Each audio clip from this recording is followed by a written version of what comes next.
আসসালামু আলাইকুম ওরহমতুল্লাহি অবরকাত। প্রিয় দিনী ভাই বোনেরা, আজকের ভিডিওতে আমরা জানব আল্লাহর সাহায্য কখন আসে, কিভাবে আসে এবং কি করলে আল্লাহর সাহায্য খুব দ্রুত পাওয়া যায়। তো ভিডিওটি সম্পূর্ণ কন্টিনিউ করার জন্য অনুরোধ রইল এবং ভিডিওর শেষে ভিডিওতে একটি লাইক দিবেন এবং যারা চ্যানেলে নতুন এসেছেন অবশ্যই চ্যানেলটিকে সাবস্ক্রাইব করে দিবেন। তো চলুন শুরু করা যাক। যে পরীক্ষাকে তুমি শান্তি পাচ্ছ তার বদলে যদি আল্লাহকে পাও তাহলে কি করবে? সেজদা থেকে ওঠার আগে তোমার চাওয়া যদি পূরণ হয়ে যায় তাহলে কি করবে? ছেড়ে দিচ্ছ যেই দোয়াকে, নিরাশ হয়ে সেটাই কবুল হলে কি করবে? এই রাতে উঠে উঠে নামাজে কান্না করা তোমার আল্লাহকে রাজি করিয়ে নেয় যদি, তাহলে কি করবে? আল্লাহকে রাজি করার জন্য হেরে যাওয়া বাজি যদি জিতে যাও তাহলে কি করবে?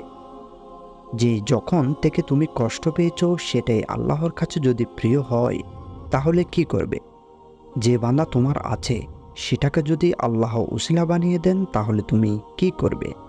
যে সময় হতাশায় ডুবে কাটাচ্ছ এটাই যদি কবুলিয়তের মুহূর্ত হয় তাহলে কি করবে?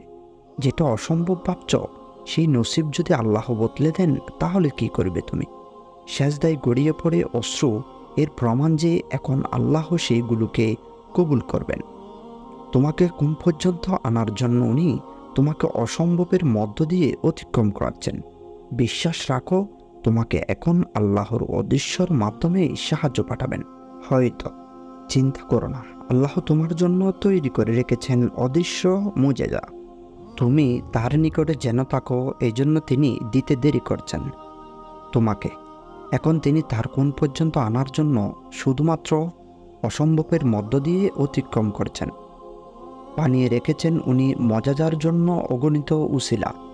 উনি জানেন ওনার বান্দা হাসির মধ্যেও কষ্ট লুকিয়ে রেখেছেন। যোগাযোগ যেন না ভাঙে এজন্য তিনি দিতে দেরি করছেন। উনি জানেন কখন থেকে তার বান্দা হাত পেতে ওনাকে রাজি করার চেষ্টা করছেন। আল্লাহ তোমাকে ভালোবাসেন, এজন্য তিনি তোমাকে পরীক্ষাও করছেন। দোয়া আল্লাহ তোমাকে কোন এর মাধ্যমে দেওয়ার জন্য বানিয়েছেন, কেননা দোয়াগুলোকে আল্লাহ তাআলা তার লেখা তার থেকেও শক্তিশালী করেছেন। যেটা নসিবে নেই দোয়া সেই না পাওয়া জিনিসগুলোকেও পাওয়ার জন্য বানানো হয়েছে। এজন্য এখনই চাও, যখন পাওয়ার আর কোনো রাস্তা থাকে না। নসিবে লেখা থাকলে তো দোয়া ছাড়াও পাওয়া যায়। দোয়া তোমাকে কবুলিয়তের দলিল দেওয়ার জন্য বানানো হয়েছে।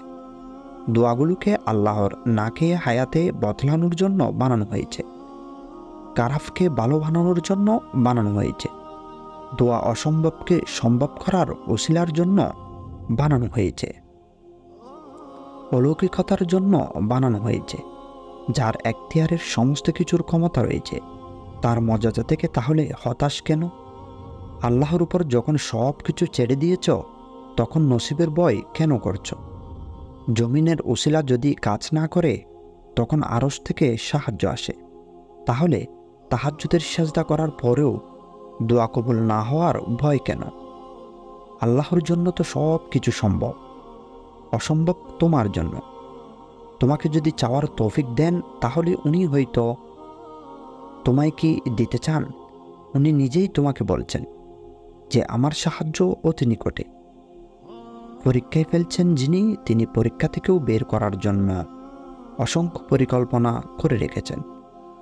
দোয়ার খেয়াল যিনি দিয়েছেন তিনি কবুলিয়তের তৈরি করে রেখেছেন। রাজি করাও তাকে। এখনও উনি তোমার জন্য অপেক্ষা করছেন। উনি কাহিনী শেষ করেননি। এখনও চিন্তিত হইও না। উনি তোমাকে কোনের মজা দেখাতে চান। এখনও এই দোয়াগুলো বদলাচ্ছে না, কারণ উনি সেটাকে পূরণ করতে চান। এখনও উনি দোয়ায়ের জন্য করছেন যে কারণ উনি তোমাকে শুনতে চাচ্ছেন। ওই জিনিস হয়তো এখনও তোমার জন্য ভালো নয়। কবুলিয়তের সময় আসতে আর একটু দেরি হতে পারে। তোমার চাওয়াকে আল্লাহ তোমার নসিবে লিখেছেন। মন বদলাচ্ছে না কারণ আল্লাহ হয়তো চান তোমার তকদির বদলাতে। হতাশ কেন হচ্ছ? আল্লাহর ফয়সালা তো এখনও অতি নিকটে। তুমি ভাবো যে দেরির অর্থ অসম্ভব। না, দেরির অর্থ ভালোবাসা, যেন তুমি তোমার চাওয়ার জন্য অনেক রাজি করাতে পারো। আল্লাহ কবুলিয়তের দরজা ততক্ষণ বন্ধ করেন না যতক্ষণ পর্যন্ত তুমি দোয়া করে হুবহু ভালোবাসার মতো। যতক্ষণ পর্যন্ত তুমি দোয়া করো হুবহু ভালোবাসার মতো, যতক্ষণ ইবাদতে ও এক নিয়ত বেঁধে নেওয়া হয়, তখন এদিক সেদিক দেখতে নেই। তোমার এক ফোঁটা অশ্রু জায়া হতে দেন না। তারপর কিভাবে সম্ভব যে এই পরীক্ষার পরে তিনি তোমাকে কালে হাতে বেরাবেন? যে সমস্যা তোমার হাতে সমাধান নেই, সেটার সমাধান মহান আল্লাহ করেন। দোয়াতে সেই জিনিসের জন্য যা মানুষের সাধ্যের বাইরে চলে যায়, তারপর দোয়ার মাধ্যমে সেই সব কিছু পাওয়া যায়। তোমার দোয়াগুলো তোমার ভাগ্য, আর দোয়ার লিখন তো নসিবও টকাতে পারে না। অসম্ভব থেকে সম্ভবের দূরত্ব তোমার এক হাত থেকে অপর হাতের দূরত্বর সমান। তুমি শুধু দেখতে পাও না, কারণ তোমার দুঃখ, তোমার চিন্তা তোমাকে ওয়াসওয়াসা দেয় যে থাক, দোয়া করে কী লাভ, এতদিন তো হয়নি, এখন কি আর দোয়া করা হবে? এই চিন্তা তোমাকে এতটা বিভ্রান্ত করে যে তুমি ভুলে যাও যে কেউ একজন আছেন যিনি তোমাকে কখনোই ভুলবেন না। উনি চান যে তুমি তার কাছে চাও, তিনি তোমাকে তোমার চাওয়ার পরিপূর্ণ করে দেবেন। তোমার মনে হয় যে তিনি তোমাকে দিতে পারবেন না। যিনি আরশের মালিক, যিনি 7 সমুদ্রের মধ্যস্থের সব কিছুর মালিক, যিনি আকাশ এবং জমিনের মালিক, তার সমকক্ষ কেউ নেই। সেটা চাও যেটা তুমি পেতে চাও। তারপর এটা দেখো না যে তুমি পাবে কিনা। তুমি তাওয়াক্কুল রেখে চলো, গন্তব্যের ফয়সালা রবের উপর ছেড়ে দাও। উনি জলদি তোমার চাওয়া তোমাকে তোমার জিনিসগুলো দিয়ে দিবেন। তিনি তোমার এক ফোঁটা অশ্রুও জায়া হতে দেন না। তাহলে কিভাবে সম্ভব যে তিনি এই পরীক্ষার পরে তোমাকে কালে হাতে ফিরে দেবেন? দোয়া তো সেই জিনিসের জন্য যা অসম্ভবকে সম্ভব করে।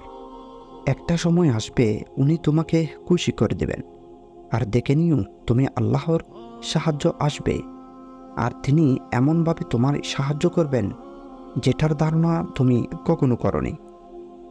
তারপর এমন এমন জায়গা থেকে দিবেন তুমি শুকরিয়া করতে করতে ক্লান্ত হয়ে যাবে, আর তুমি বুঝতে পারবে যে যখন উনি দিতে চান তখন তার বান্দাকে তিনি অপুরন্ত দেন।